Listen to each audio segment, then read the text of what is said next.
Okay, so we're doing the Parsha shir tonight on Parshas Noach, and what I wanted to do, the Ikra was a piece in Baal Shem Tov al Torah, a very geschmacka piece. If there's time, I wanted to get in a very interesting piece from the Rizal in Shar Mitzvahs, on a totally different note. First, on this piece, in the what's it called, the Baal Shem Tov al Torah in Parshas Noach, it's quoted from Keser Shem Tov, which is one of these very old svurim of the Kitim of collections of the Baal Shem Tov sayings. And it's very practical. It's something we talk about a lot in the Shirim. But first, just before we even begin the piece, I want to start with a different piece, which I'll say outside from Kedushas Levi in the Berditchever on Parshas Noach, which is going to be very relevant to the piece we're going to see here in Baal Shem Tov al Torah. The Berditchever says in one of the first pieces, I think it's the second piece on Parshas Noach, he says that what does it mean? We have Eilad told us Noach, the children of Noach are Noach. Then it says Ish Tzaddik Tumahoy B'deroisav. Then it says he was a Tzaddik. So the Berditchever says that Noach is an expression of Nachas Riach, of happiness. I don't know if there's an adequate term for it in English, of joy, of satisfaction. So when we talk about Ish Tzaddik, what's his Noach? What's his Nachas? What gives him pleasure? What gives him satisfaction? A person on a lower level, who is still connected to ego, his satisfaction might be by the fact that he accomplished something and he feels like, wow, I'm so amazing, I accomplished something. And there's nothing wrong with that, right, on that person's level. When someone sort of transcended ego, then his nachas, his happiness, his simcha, his joy, is in that Hashem has nachas. And Hashem, Kivyuchel, has pleasure from the mitzvahs and masim tovim that the person's doing. In other words, instead of focusing on ego and celebrating the self's amazing victory in doing this mitzvah, the focus is on the whole, on the fact that it's giving nachas to Hashem. So that's what Kedushas Levi says, El Tolis Noach, that where does the nachas come from? It comes from nachas. But the joy, the nachas from the tzaddik, comes from the fact that Shem is nachas. And I bring that up because this piece that we're going to do in Baal Shem Tov al Torah is going to explore exactly what that means, that Hashem has nachas. What does that mean that Hashem enjoys what we're doing if Hashem is the one doing it ultimately at the end of the line, right? So this is a very interesting Indian, something that we've spoken about a lot in the Shirim. So the piece starts with the pasuk on this week's Parsha, where Hashem decided to bring the Mabul, and the expression in the pasuk is Ki Yaitzer Live Udam Ra Min Irav, that the Yaitzer, the desire, I don't know what that was. What's it called? The desire, the Yaitzer, the inclination within the person's heart is Ra, is evil, Min Irav, from his youth.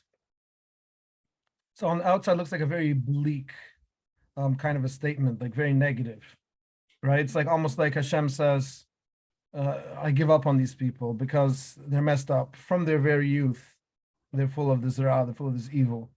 That's what it seems to be saying on the outside level. So I actually, once upon a time, I have in my Chiddushei Torah that I wrote way back when I was a bucher, so years ago, I wrote a pshat on this, where I was medayik on the words min irav. Hashem is saying, Ki Yaitzer Lev Udam Ra Min Irav. It's only because the human race is still young and still babyish and still childish that they have Yaitzer Lev Ra, right? But when the human race grows up, and we're slowly getting there, right, and we get to a better place and we're able to, we're more mature spiritually, then it won't be Yaitzer Lev Udam Ra. It's only Min Irav. It's only because the human race was still young and immature. That's the way I translate it. But anyways, so what we bring here on this pasuk from the Baal Shem Tov is like this. It says, Amir Rabbeinu Zechron of Rucha, the Chazal said, the Gemara in Kedushin, famous Gemara we quote all the time, Brusi Yitzhahara, Brusi Torah Tavlin. Hashem says, I created Yitzhahara, and I created the Torah to be a Tavlin, a spice for the Yitzhahara. We saw once upon a time when the Chassidus Furim Shir was still in the Bayit, we saw once a piece in Revid HaZuav, where he talked about this idea that we have to understand this mushal, because most people misunderstand the what the Gemara is saying. Because most people think that the Gemara is saying, Brusi Sahara, created Sahara, Brusi Torah Tavna, created Torah like an antidote for the Sahara. That's not what it says though. Because if you go with a mushal, tavlin's like a spice. So a spice is used to flavor something. So we're not talking about destroying the Sahara with Torah. We're talking about the Torah being a flavoring, a spice for that Yetzirah, which is extremely, extremely interesting. Because the way that Breslov explains it there, and I understand it now deeper than I understood when I was giving the shir. Because Baruch Hashem, Chassidus Hashem should keep helping. I understand a little bit more, a little tiny bit more as time goes on. And really, the umkas of what he was saying was that first of all, the push what I hop there, what we talked about by the shir there was just the idea that the Torah is not an antidote; it's rather meant to sort of flavor the Yetzirah. So in other words, the idea is not to destroy the Yetzirah, but to work with it and to mold the Yetzirah into the mold of Torah, so that the Yetzirah can then be helpful and be useful. But now I'm thinking even deeper, right? That when you say that the Yetzirah is, and I think we even asked that kasha by that shir, if I remember correctly, but we didn't have an answer. That if we say the Yetzirah, the Torah is a spice for the Yetzirah, really essentially what we're saying is the Yetzirah is the ikar. Because when you're eating meat or food of any kind and you want to flavor it with spices, so the spices are there for the food. The food is the ikar thing. You just want it to taste better. So spices make it taste better. So here it'll be implying that like the Yetzirah is the ikar thing, and the Torah is almost like a supplement to it, right? But if you think about it, according to the things that we've been saying recently by the shirim, right, about the idea of Yetzirah being ego and being that individual self. So, like we're saying, we sort of always have that. In other words, we were talking because Lavi says that there's a tzaddik that gets to the level where he no longer the satisfaction is no longer personal satisfaction. Satisfaction is only the fact that it's a satisfaction for Hashem. So he's reached that level of dvaikus. But ultimately, most of us are going to always be, however much work on ego, we're always going to be sort of in that ego. Because that ego is the malbush for the neshama. The neshama can't escape its malbush, right? Just like we understand the neshama can't escape the gift and needs the gift to be able to express itself. So that ego is a malbush for the Yetzirah, for the neshama. The neshama always needs to express itself, right? And because of that, however much as we try to work on that ego, it's always going to be there. In other words, when a person wants to, like I always mention the paradox, when a person says, I want to get rid of my ego, I want to become a higher level individual that has no ego, that has transcended ego, who's talking? Is the ego talking? I want to be better, right? And we'll find that always in Torah mitzvahs that we do, and in all of our avodas Hashem, until someone gets that level where he's totally past that, we're always going to find a sort of satisfaction. Like before I was saying, like a person, when he does a mitzvah, especially mitzvah was very difficult, and he really had to put a lot of effort into doing it, or to hold himself back for an environment, he put a lot of effort into it. He's allowed to give himself that pat on the back because Lamasi, you really worked on a really challenging thing, right? So because that ego is always going to be with us, or for the most part, again, even tzaddikim that got to this level where they're able to transcend ego, was the chayra only at times that they got to this state, this transcendent state, right? Most of the time, I imagine, because you need that ego to be able to function, right? To be able to eat and sleep and speak to people and whatever, right? So because of that, I imagine that even those big tzaddikim were on level of annulling the ego, it wasn't always annulled, right? They sort of went into those, like we said by Yecheskel, the achayis ritzoy v'shoy, running and returning, right? It was like a b'china of getting that dvaikus type of a state and returning back to regular. So it really comes out that since that ego is so necessary for our self-expression in this world and for Torah and mitzvahs, because if we're totally espashit from the gashmis, we're totally not connected to the physical self. So how are we going to put on tefillin? Tefillin is something that an individual has to put on, and I have to put it on, and you have to put it on. Every single person has to put it on. If someone's not on the level of dvaikus, that he's everyone together and no longer has individual self, So how is he going to put on do the mitzvah of tefillin? Right? The mitzvahs in the Torah assume an individuality to a certain extent. So because of that, the idea is that really it's true. The Yetzer Hara, that ego, is the expression of everything. And so therefore it is the ikr because it is the way we're viewing the world. And the Torah is there to take that individual, take that ego, take that individual self and mold it into the appropriate form, right? So that instead of it running all over the place and doing whatever it wants and not focusing on growing, the Torah sort of makes it focus on growing. So really, the Torah is really a tavlin in that sense. Of course, over here, when we're talking about Torah in this Mamar Chazal, we have to be clear that we don't mean the Torah at its original state as the source of all creation. We're talking about the Torah as the mitzvahs that we have right now. Because, of course, we know that everything was created through Torah. Istakel Barai Sabura Alma.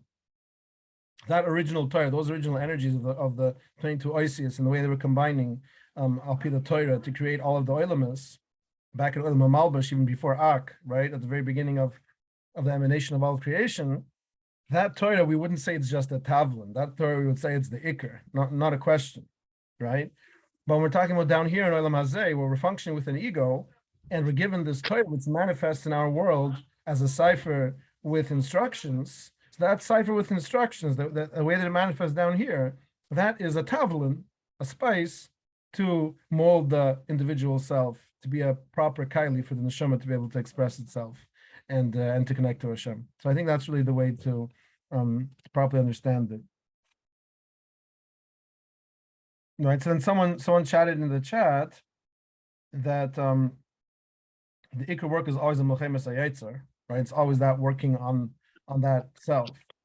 The Torah gives him challenges or dynamics, which makes it spicy, uneasy for him to accomplish the task. Very good. Very good, beautiful, right? Because the idea is, right, because sometimes, some of these spices, the Sephardim know what I'm talking about. The Ashkenazim are very, don't know so much about spices, but some of these spices are like really intense, like really harif, really spicy, right? And in a certain way, a person's eating it, and there is a certain discomfort that's there. But ultimately, that discomfort expresses itself in the end as a geschmack, right? It's a delicious combination of flavors, and that uncomfortable element almost sort of merges into that whole experience of the flavor, and it becomes a positive flavor, right? So that's actually very beautiful, right? So then the Torah, the Torah is the spice, because the Torah is now going to give the individual self and the Yetzer Hara a lot of challenges in areas of I can't always have what I want. That's lesson number one, right? I have to be sensitive to what other people want. Lesson number two, and so on and so forth. All these lessons that the Torah teaches us, which for that ego, it's a little bit uncomfortable sometimes, and it requires a lot of self-discipline. There is areas of Kedisha, Shmir Sabris, right? Even Lashon Hara, Shmir Salushin, right? Is something that's a big challenge many people struggle with, right? And yeah, so it's a little bit spicy, it's a little bit harif, it's a little bit,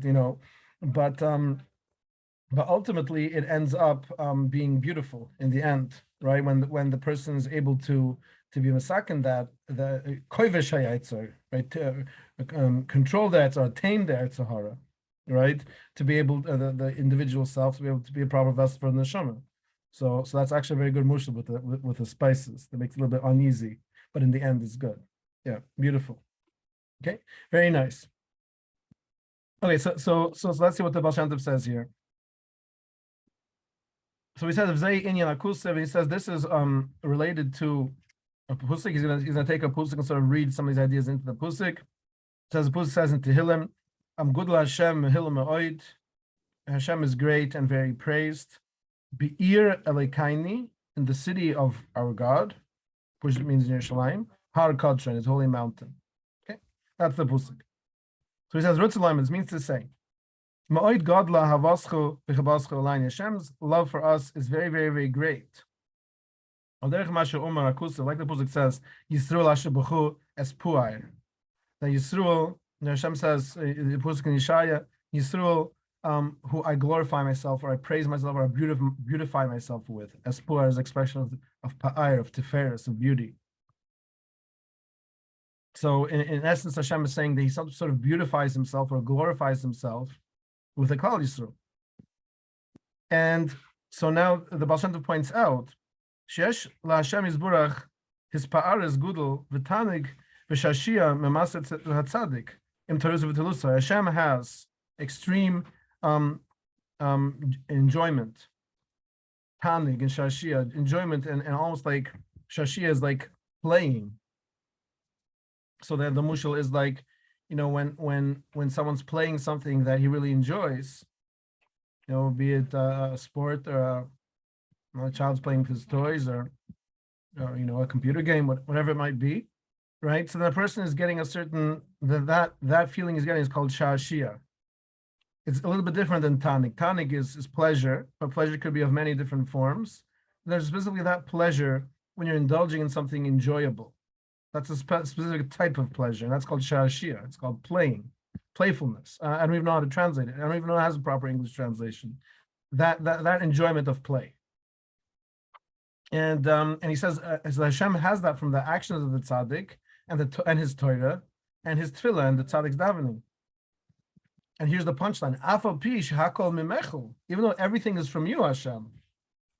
So isn't that really, really, really perplexing? Because if we accept the lower, and we've always talked about this idea of the two narratives, right?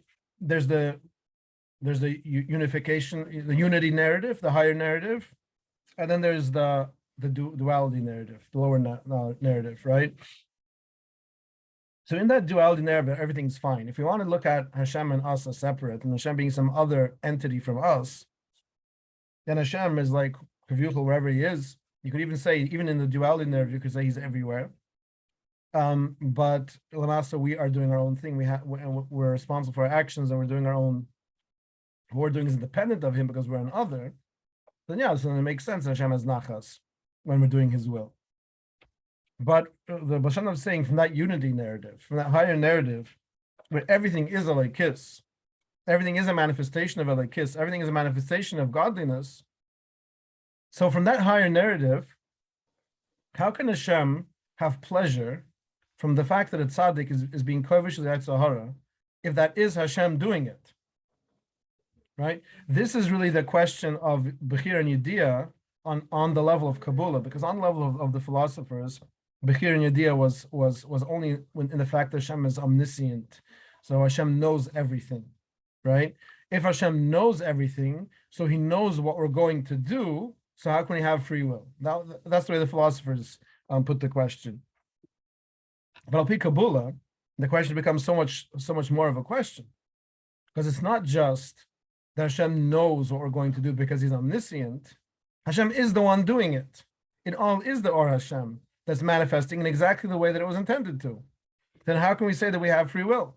How can anything that we do matter to Hashem if it's Hashem that's doing it? And then, of course, in that way of looking at things, it seems like free will falls away. It seems.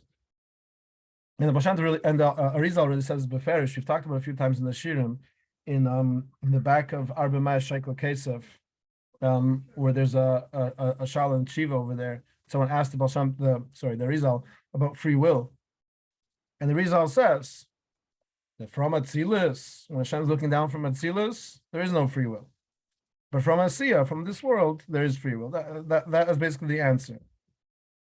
And really the answer is this thing that I'm saying. That depends which narrative you're looking from. If you're looking for the unity narrative, that everything is one, everything is all Elikis, from that unity narrative, there is no free will. It's all one. It's all Hashem. When you're looking for the lower narrative, the narrative of separation, so in that narrative, there is free will. And the way that I once explained this, the way to understand this properly, I think, or a good analogy for this is if let's say someone's writing a novel, or someone is writing a play. So in that novel or in that play, whatever it is, that story that he's writing, there's a world there, right? And that world is going to have its rules, whatever those rules are. It might be a world like planet Earth, right? It might be planet Earth in the novel. But it just might be that the characters just people never existed on planet Earth. He just off made them up. But the scenario might be in Toronto or New York, or whatever it is. Or you can make it a totally new type of a world, like like these fantasy things, like Lord of the Rings, or these different things where it's a whole fantasy world with its own kingdoms and cities and whatever it is, or like Star Wars, whatever, right? It's a whole different type of a olam with different races and different rules sometimes, right? Some different rules than the rules that are here on planet Earth.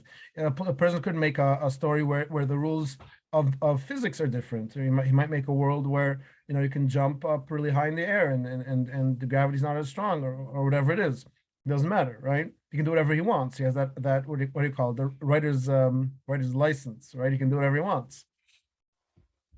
So then ultimately what it comes down to is that Kavyuchel, Hashem's reality is that unity reality. And in that unity reality, all that exists is Elikis. Hashem Kavyuchel is writing a play, is manifesting a story, is manifesting it's a story, a game, a play, whatever you want to look at it, which is our universe. And really all of the universes that we learn about from Atzilas down, or from the Kav down, is all that, right? It's like we said, the definition of a game or definition of a play is that something that's arbitrary, and that the author or the person making it up can make up the rules however he wants. And Kavyuchel, that's what the Ein Sof did, because anything that we have in creation from the highest olam down to here could have been completely different. The Ein Sof just decided, Kavyuchel, for whatever reason, that it should manifest in this particular way. So then it comes out that in the play that we're in the reality that we're in, it manifests as a duality, and then in that duality there's free will. But Kavyuchel, in the higher perspective, there's no free will. So then you'll say, so then why do we have to care about doing right and wrong?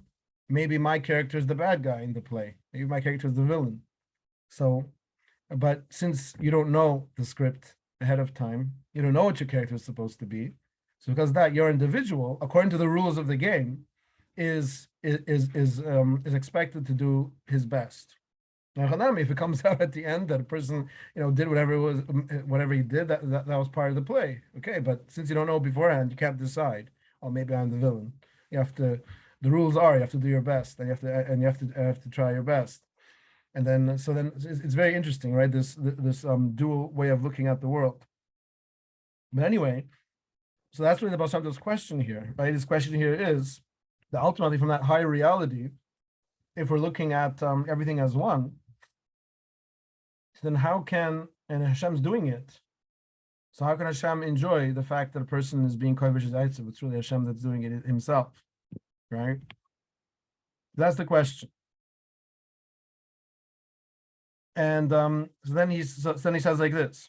He says, Atu barasu Etzahara, v'atu barasu Torah. You created the Etzahara, and you created the Torah. Hashem created this reality, which has these two components. Hashem created a reality where there's Etzahara, challenges, ego, and right, and the difficulty of our avoida of needing to sort of unlearn everything we've learned as a child. Because as a child, we learned about our individual self, and now we have to sort of unlearn that and go back into the Achdus. But all of that is part of that challenge of Etzahara and Torah Tavlin. That way that Hashem created the world with these components. He says,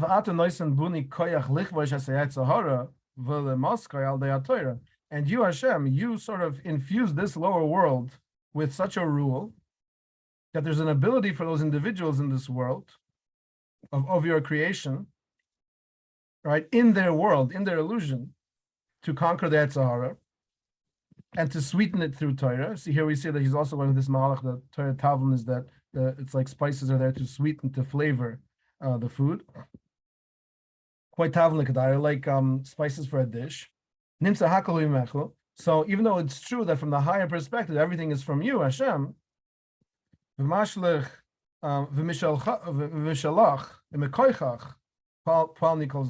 really from you and with your power that we're doing everything that we're doing. Even though, however, despite this fact, you still have a great enjoyment from this. And you enjoy yourself with us. It's that you enjoy it, you have that nachas, as if we were doing it ourselves. It's interesting because it seems to be that basically his answer is that even though Hashem is really doing it all, it almost seems to be like Hashem is sort of playing into the kaviyuchal. It's like Hashem kaviyuchal, right? Obviously, when we're talking about Hashem, we don't know what we're talking about, right? But kaviyuchal, as if the author of the book is getting so involved in the story that he mamish feels like he's there, right? And so then kaviyuchal, it's like Hashem mamish feels like he's in that world of duality, and because of that, he's able to have that nachas from the fact that we're doing what we're meant to be doing, even though it's him that's doing it, right? Because he got so absorbed into that world that he created.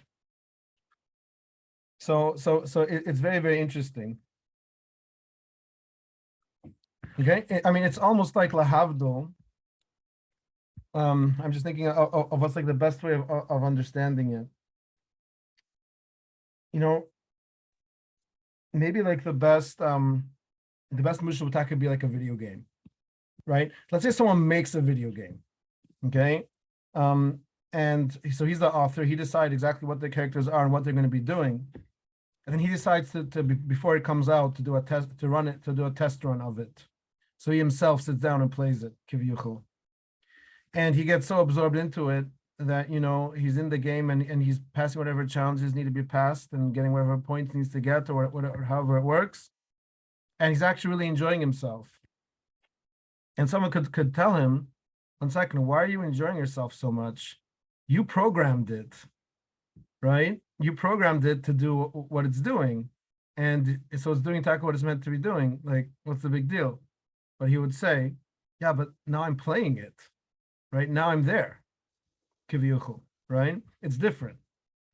So kiviyuchel, when the infinite Ein Sof created this whole olam with all of its rules and its illusion of duality and everything, and then he sort of plays it, because of course from the deepest perspective, all of us are just the manifestations of that elikis, and we're really the kiviyuchel on the deepest level. We're the Ein Sof playing that game and so absorbed in it that we think we're individual people, as opposed to just being manifestations of the Ein Sof. He's going to talk about this a little bit later on, where he says that Hashem called Yaakov Kyle, Hashem called Yaakov God. He's going to say that's really what it means, Al Pi Amkus, right? Is that we're expressions of Elikis ourselves.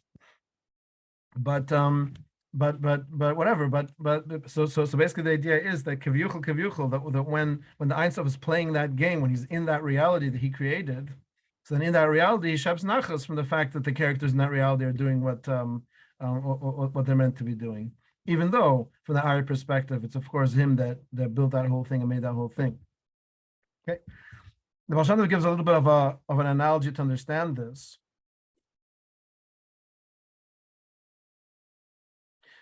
He gives us an analogy of. I'm just wondering because I wanted to finish the piece. I still want to do this piece from the Rizal if we have time. So maybe I'll just summarize I'll just summarize the mushal. Because the mushal goes for a whole paragraph and a half. Basically, it says a mushal of a father that has a son. And of course, the mushal is not going to be 100% perfect, because in the mushal there still is a duality, because there's a father and a son that are separate. But you'll see where he's getting at. The mushal is there's a father who has a son, and a guest comes to him with a big Talmud Chacham, and he wants to have nachas from how much Torah his son knows. So he asks the guest to ask his son a challenging question in a certain halacha. So the guest asks the son the question, and the son can't answer. He doesn't know. And so the father sees that the son is suffering from the fact that he doesn't know, he can't answer. What does the son do? So what does the father do? He takes his son aside and he starts teaching him. Teaches him this whole halacha. He tells him exactly what to say to the guest. And then somehow they come back, and somehow the guest didn't notice what was going on. And now the son starts answering and starts saying and starts speaking. And the guest is amazed and says, wow, so amazing. And Lamas, the father, enjoys that. Even though the son didn't really do anything of his own. And it was really the father who told him exactly what to say. It wasn't the son at all. But still, the father enjoys. In other words, it's a play. It's a game, right? The guest doesn't realize that there's a game going on here, but there is, because behind the scenes, the father's telling his son exactly what to say. The son comes in and says it, and the guest is shepping nachas. Wow, your son is so smart, right? And the father enjoys it, even though the father knows there's absolutely no evidence here that my son is smart, because I just told him exactly what to say. It's coming from me. But still, Lamasa, the father is able to get enough into that game and see that the way that guest is reacting, and still shep nachas. It's very, very interesting, right? But it sort of goes with what we're saying. And then he says that, but then he adds that the son will then, from there on, now be able to grow more, because the son now is beitayach al uvav. He trusts his father. He knows that whenever he's in a bind, his father's going to help him out, right? So then he's able to keep growing in Torah and being matzliach and sort of get on his own feet, kivyuchol, in a sense, because he knows that his father's there to help him out. So of course that's like the idea that the Chassidus always stresses, of this idea of never giving up and knowing that Hashem is with you in every situation. But when one internalizes this mushal, one internalizes this idea that really everything is Hashem kivyuchol on the deepest level, so then a person can have a very deep betuchen. It's not just some outside force somewhere that's called Hashem that I've never seen, who's apparently helping me out, but I have to believe in it. It's like, no, it's like real. Like this is Hashem that's manifesting all this, right? Then the person is able to grow in his betuchen in a much more powerful way.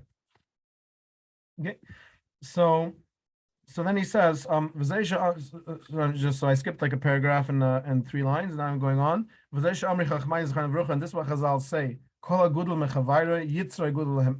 That's what it means when Chazal say that the greater a person is in the way to Hashem, the greater Yetzirah he has. And Chazal also say this is a very important Gemara in Bava Basra, where it says Sutan l'Shem Shemayim nischaven. The Sutan means the Shem Shemayim. In other words, the Sutan, the force of evil, you have to be careful how we say this, and because it could be misunderstood. But of course, the force of evil is the villain of the story that Hashem is writing. And Hashem's writing that story with the villain in the story, right? So then that villain might seem to be very, very evil, that's his role. But ultimately, in the story, you need to have that in the story for the story to come out good. Because a story without a conflict is boring. There needs to be a villain. There needs to be a villain, or it doesn't have to be a villain. It could be an obstacle, a challenge, whatever. A story has to have something to make that plot keep going, right? If the story is just like I woke up and I ate breakfast, I went to work, and I went to sleep, and the next day I woke up, it'll be so boring, right? You have to have that. So because of that, the Sutan is an integral part of the story. And ultimately, it doesn't matter because it's a machlokes in Chazal, because you have different places where they say differently. They say that the Sutan will be shechted when Mashiach comes, and the Sutan will be punished kivyuchol for what he was doing. So in Chazal itself, there's different ways of looking at it. So it doesn't matter if the Sutan is literally in the story l'Shem Shemayim nischaven, but in the ultimate story, in the ultimate reality, from the fact that the author of the Masa is Hashem Yisburach himself, then it comes out that whatever the Sutan is doing is zichra for sure l'Shem Shemayim ultimately. Then the whole fight of good against evil is all part of the story, and you need to have that evil there for the story to continue. And that's the story to why every single time that Klal Yisrael got very close, or the world got very close to the Geilah, but it was pushed back because Kavich Hashem wanted the story to keep going a little bit longer, right? Like if Udam Rishon wouldn't have sinned with the Eitz Hadas, I'm sorry, I mean it would have been a very geschmack for us, but it wouldn't be a very interesting story, right? Or if history ended at Har Sinai when the Klal Yisrael got that level of dvaikus and they wouldn't have done the Chet Eigel, right? So all these things were meant to be because that story was meant to continue. And Sud Nashem Shemayim Mischaven. He says about Nimshal Mivin. And the way to understand this is Kiberoisa at tzaddik kavshay. So then when Kivyuchel, when Hashem sees that the tzaddik is kovish his Yetzirah, he's controlling his Yetzirah. Hashem is burach tanig mizeh, and Hashem has nachas, tanig, pleasure from seeing the tzaddik doing this, because Hashem is Kivyuchel, has absorbed himself in the story to the level that he's able to appreciate that the tzaddik is an other in the story, and is able to enjoy the fact that this other is actually making strides in his progress. So he misgaber ulav b'chol yom. So then the idea is that that Hashem wants that nachas to continue. So it's not enough to give that tzaddik one challenge and then just let him go free. The tzaddik has to keep having challenges, because each time that he's kovish, each time he wins, right? Then Hashem has nachas kivyuchel, right? It's every single time is a new geschmack. It's like imagine someone's playing like a video game and there's like whatever, let's say it's like Mario or something. There's just one hole to jump over, then you just keep walking, nothing else, no enemies, no holes. You would throw it out in a second, right? It'd be extremely boring. There needs to be constant challenges in order for there to be constant gratification for surpassing those challenges. And Kivyuchel of Hashem experiences that gratification when the tzaddik overcomes the challenges, then Hashem is going to keep testing that tzaddik over and over and over again, because he wants that Kivyuchel, because he wants that gratification. And of course, the tzaddik, being Dovik to Hashem, like we said at the beginning from the Klishas Levi, is also enjoying gratification, because he has told us Noach. He's enjoying the fact that Hashem is enjoying, right? And a person on a lower level, he's enjoying the fact that he himself is overcoming the challenges. But that's also something for sure, right? But the idea is that there's always this nachas. The nachas only comes when there continues to be challenges, right? So that's really why the Yetzirah of the tzaddik, agudul mechavar Yetzirah agudul memeni, right? That is Yetzirah is greater as the person is greater, because a person that fails every single time, so there's no nachas there, right? It's just like, why should I challenge me? He's just going to fail again. I know it sounds a little depressing, but the person that's always overcoming will always continue to have more challenges, and he and Hashem and the world and everything will continue to gain from the fact that he's continuing to have challenges and continuing to overcome them. But of course, we have to add to this that Hashem understands exactly what a person is capable of. He's certainly not going to overwhelm the tzaddik and with challenges that are unsurmountable, just like a video game that's impossible to play because there's things flying all over the place and you die in 1 second. No one's gonna play it. They're gonna throw it out in frustration, right? There has to be a balance to the challenge, and there has to be a little bit of menicha and rest in between, right? So it's always like that. But that's the idea. So he says, so that's why the tzaddik needs to have more challenges. And he says, and that's what Chazal say. HaKadosh Baruch Hu Kure Yaakov Kail. It says the Gemara Megillah that Hashem called Yaakov Kail. Hashem called Yaakov God. That's very, very interesting, right? Puship Shad, it comes from because in the Pusik it says, V'kuru Loi Kail Elikai Yisruel. There's a Pusik like that. And push. I think Puship Shad in the Pusik is not the Hashem called Yaakov Kail, but Kail Elikai Yisruel called to him, called to Yaakov. But the way the Chazal say, you can also read it. V'kuru Loi Kail. He called him Kail. Who called him Kail? Elikai Yisruel. So it comes out that Yaakov is called God. And what that means, of course, we've talked about many times, this Yesoid from the Leshem, that he brings from Psikim like this, and similar Psikim also, he brings out the idea that ultimately, on deepest level, each of us is just an expression of Elikis. And we have to realize that, because if we realize that everything is Elikis, and we have a consciousness, so we're the only parts of Elikis that has the capability of recognizing that it's Elikis, because the parts of the world don't have consciousness, even though they're also Elikis, they're never going to be able to recognize that because they don't have a vessel with which to recognize that. But we who have consciousness are able to recognize that we're Elikis. That's why Kaviyuchli says, Kurla Yaakov Kail is just this idea that every single individual, every single Yid, every single person that has a consciousness is able to recognize that he's an expression of Elikis. And by being an expression of Elikis, right, since Kol Meshesh Kol Prat, he's by definition the entirety. And that's this whole idea of being one with everything that we talk about in Kabbalah, in meditation and whatever. Talk about this idea of getting to this level of achdus. All the Sfurim talk about it. Lavla by the Goyim even. It's a whole thing in meditation to get to some sort of they have a word for it, but some sort of idea of being united with the entire universe, right? So that's what we're talking about ultimately. Is because like I once heard, I think maybe from Morgenstern, maybe. I think I once heard that what's the chilek between tefillah and meditation? So tefillah is a relationship with Hashem as self and other. We're talking to Hashem as somebody else. We're to Hashem, you, and Avini Malkaini. We're calling all these names, right? Relationships to us. That's tefillah. And meditation is relationship of Hashem and the person as self, not self with other, just self. So ultimately, the goal of it is to get to that level of that dvaikus and that unity with everything.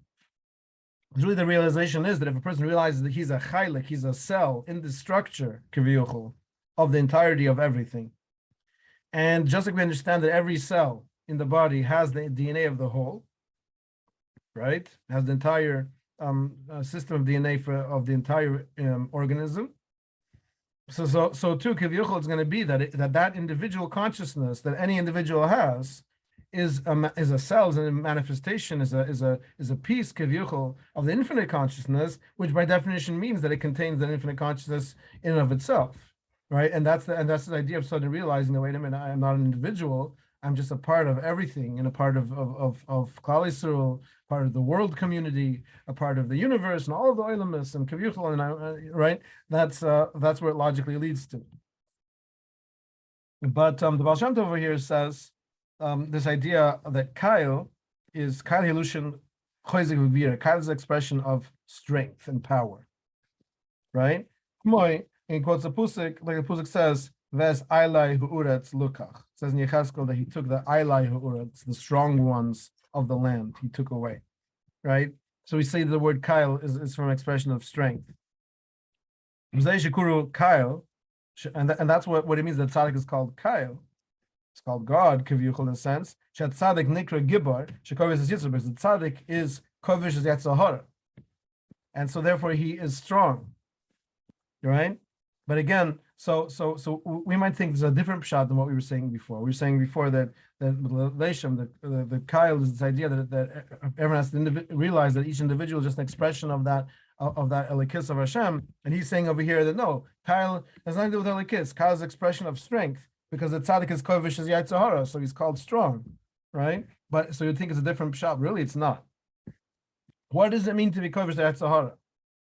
To be kovish yatzahara means, if the Yetzirah is the ego self and the those egotistic desires the person has, and he conquers those, well, then he gets to that higher level achdus, right? So it's mamish the same thing. That's why it's not by coincidence the word Kail means strong, and the word Kail also means Ail means strong, and Kail means Kaviyuchel means God, right? It's not by coincidence that those two words are related. It's because those two words are intrinsically related. If someone is kovish as yaitzer and he's strong, he gets this level of dvaikus with elikis.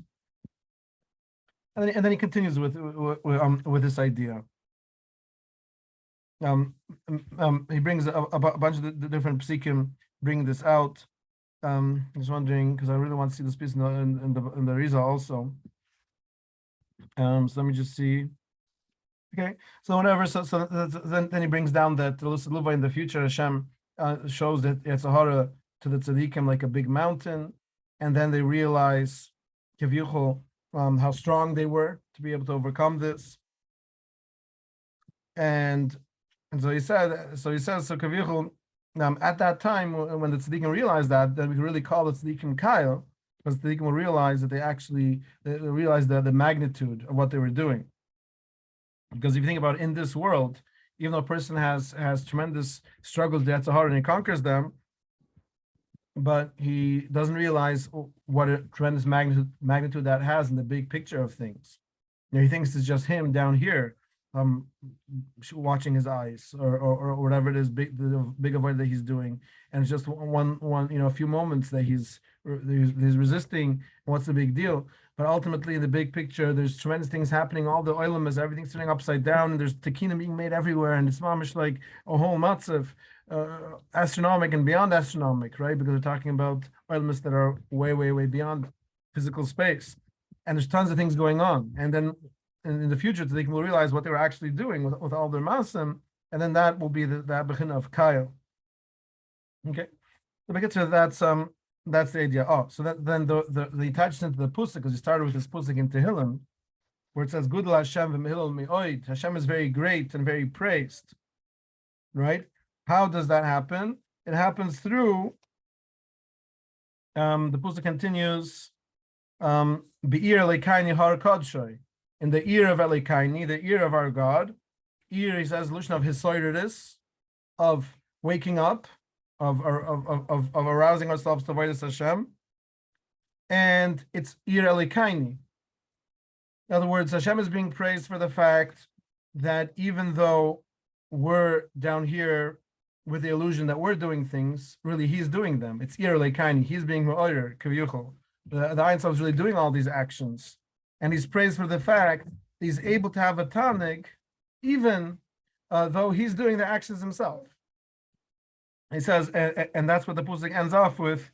Har kodshoy is the idea that even the har, even the Sahara, is really kodshoy. It's really kodesh because it is part of the plan, and it is allowing kaviyuchol the tzaddikim to manifest their greatness.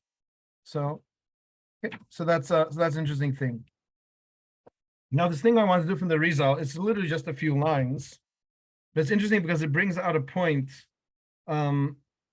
That of sensitivity, because a lot of times we as Klal Yisrael, and we're entitled to, in a certain sense, think of ourselves as, again, we have to be careful because it's an ego trap, but to understand that on a certain level we have a higher avoida than other people, right?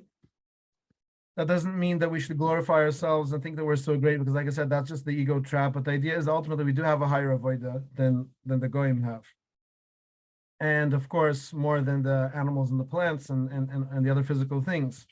But a lot of times it comes out for some reason, even though there's a prohibition of tzar balachayim, that we're not allowed to be mitzar other living things, but we often see it. Maybe it's more just the borough park people, because like when I was a booker, I used to go to camp and I see how they would like torture insects and things. It was very, very disturbing to me, because I have a very sensitive nature. And of course, we know the Baal Shem Tov, you give a psak to Talmud just from ripping down a leaf from a tree. So the Rizal in Shar Mitzvahs Parshas Noach brings down very briefly this idea of how a person has to be sensitive to all life. And he says like this. He says, "Inyan harigas balei chayim," regarding killing animals. So he says, "Kfar niska Parshas Yisroi," because he's going on the Zay Mitzvah B'nai Noach, and the idea that one of the mitzvahs was you're not allowed to murder. So push it, of course, means you're not allowed to murder people, right? Then he adds this, and he says, "Kfar niska Parshas Yisroi kishim bria loy nivras lebatula." No creation was ever created levatula. No creation was created by mistake. Right? Everything that's created has a purpose. And you're not allowed to kill anything without a purpose, without a reason. And the Chaim Tal says, "Morizal, my master the Rizal, the Rizal was careful not to kill even the smallest insect. Even the little insignificant ones. Kegoin peroshim, vikinim, like lice, vizavivim, or flies, or these kinds of things. Even if they caused him pain, right? Which means, like, in other words, the mosquito bites you, right? So then you want to kill it just like to take revenge, right? But the Rizal says, the Chaim says, even if it caused him pain, the Rizal never hurt a single living thing. He says, "Kfar noida mashkus Rizal al gam oivav yashlim oisai." That there's a pusik that says that even your enemies will come to peace with you, and this is going on in Moisa Mashiach. And Pushit means that there won't be any more war with the Klal Yisrael, right? But Chazal say on that, Zeh HaKelev, even the dog. V'yesh omrim Zeh HaNachash, and some say the snake. V'yesh omrim Aliham HaParoshim, some say even lice. I think there's even a different place where it says Yatisha, mosquitoes specifically, right? So in other words, the idea is that all these things that appear to be our enemies, and some of these things actually are a cause of concern, like dogs and snakes. It's not a question if a person is, chas v'shalom, could be injured, he's allowed to protect himself, right? But we're talking about just to kill them for nothing, or for some minor thing, like a mosquito gives a little mosquito bite. Assuming that the chas v'shalom person isn't going to get, if a person knows that the mosquitoes in the area are spreading malaria or something, then it would probably be different. But I'm saying in an innocent type of a case, right? So anyway, so the idea that when Mashiach comes, we'll see that our enemies aren't enemies. The Rizal understands this to mean, or Chazal, right? It brings this as a medrash. Chazal says this means even all those animals that make our lives difficult. And so v'zi atzma he tshivas Rebbe Luzer Rebbe Chizkiya Parshas Yisrael Knitzker Soy the Pusik Im Yushach HaNochash B'loy Lachash. So he says, and the Zohar Kodesh refers to this idea also, where there's a story with Rebbe Luzer and Rebbe Chizkiya that they saw a snake, and one of them, I think Rebbe Chizkiya wanted to step on the snake, and Rebbe Luzer told him leave it alone. And he's quoted the Pusik, where the Pusik says, Im Yishach HaNochash, will a snake bite B'loy Lachash, without a whisper? Which Pusha Pshad, it's referring to the idea of snake charming, and then they had this idea that you could people could whisper to the snakes and sort of like get them to behave. But the way that the Zohar explains it is Zohar explains it to be that what's it called? That the snake doesn't bite without Kavichel being whispered to from Hashem. In other words, that the snakes are also Hashem's shlichim in manifesting the will of Hashem in the world. And so therefore, yeah, you're right. If the snake would be in your house, chas v'shalom, then you could kill it, so that your house is safe. But stam in the middle of the forest, you see a snake somewhere far away, you don't have to go and kill it, right? Because Lamasa is part of Hashem's world and it's part of the plan. Somebody asked, what about mouse traps? So so with mice, again, whenever we get to these questions, we have to we have to look at the thing from all angles, right? Because there's this idea of not killing living things and having a sensitivity to life. At the same time, mice can also be bringers of disease, right? If there's any question that there could be some sort of problem like danger, illness, or anything of that sort, so then in that sense, it's justified. Remember, the Rizal also was shechting animals for food, right? We're not talking about like never harming an animal at all. We're talking about the loy tzoyrech, if it's not for a purpose, right? So yeah, so if it's just like a fly that's annoying and buzzing in your ear, leave it alone, But if it's something that could cause infections or whatever, or diseases, or even considerable damage, right? Then I imagine that would already be different, even according to the Rizal. And okay, and also it's sort of different because I think there's a difference between killing something.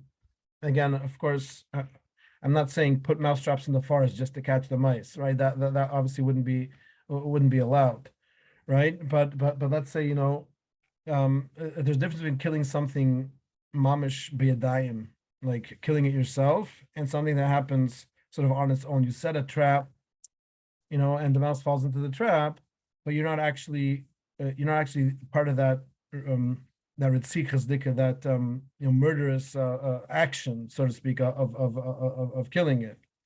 So maybe it's different. I don't know. But I guess I guess the idea is that person needs to, it's good to see the Rizal's words and good to know them, and the person will need to like judge each situation individually. But I think the main point is sort of like a sensitivity. Like a person thinks, to kill a person, that's a really, really big deal. And perhaps to a lot of us, to kill a big animal is a big deal. So some people it's not. Some people, hunters, right? They they seem to be able to shoot deer and whatever, and not feel bad about it, right? But for all of us, for a big animal to die is a big deal. I remember I was once literally traumatized for weeks when I saw. I didn't even want to think about it. But when I saw a cat get hit by a car, and it was so traumatizing. It was just like I couldn't get the image out of my mind because I was like right there. It was very, very hard. It even brings me up anxiety as I talk about it, even though it happened years ago, like 6 years ago or something. But whatever. But then little tiny things like insects. So to that, a person has become sort of desensitized. It's like not such a big deal. Well, amongst that living thing, that little insect, if you look at it under a microscope, it's it's just as complex. It might not have the same intelligence as a a higher level life form, but since when is that the deciding factor, right? Again, if the Baal said, don't even rip off leaves off of trees, without a necessity, then and then all the more so squashing ants or squashing flies or mosquitoes or whatever it might be. So it's mostly about the sensitivity of the thing, and there will be exceptions, as in different situations. But that's what he says, and then he goes into another thing. I know we'll stop already because it's late, but he gets into the idea. There's this idea. There was this understanding that lice are made out of sweat. So nowadays we know that they're not, or we know that there's actually eggs, and lice are born from eggs and whatever. But even in the Gemara you find this idea. I guess perhaps the way we can understand it is that even they're not actually created from sweat. There's parents and there's eggs and whatever, but perhaps that sweat is part of what they need for their nutrition, for their animation, or whatever it might be. But the Rizal says if so. And even just the fact that the lice are leaching off of the person somehow, right, from his hair or from his scalp or whatever it is. I don't know exactly the details, but the idea is that some of that person's essence is sort of absorbing into them. So then he says that the kivyuchel when these lice are yonik from him, and then they go around with his DNA on them, kivyuchel, his essence within them. So it's like the idea of his sigim, of his impurities, being taken out of him and transferred to these lice. And I guess we could say the same thing for mosquitoes, right? That when a mosquito bites you and sucks out some of your blood, look at it like some of your sigim, some of your impurities are being taken away, kivyuchel. Look at it sort of like in a positive sort of way. That's just an interesting thing here, from the reason on Parshas Noach. Shar mitzvahs. Okay, so anyway, so we'll stop here, and Bez Shem next week the Shem should be on regular schedule. Wonderful Shabbos, everyone. Shabbat shalom. Shabbat shalom, Rabbi. Shabbat shalom. See you all next week.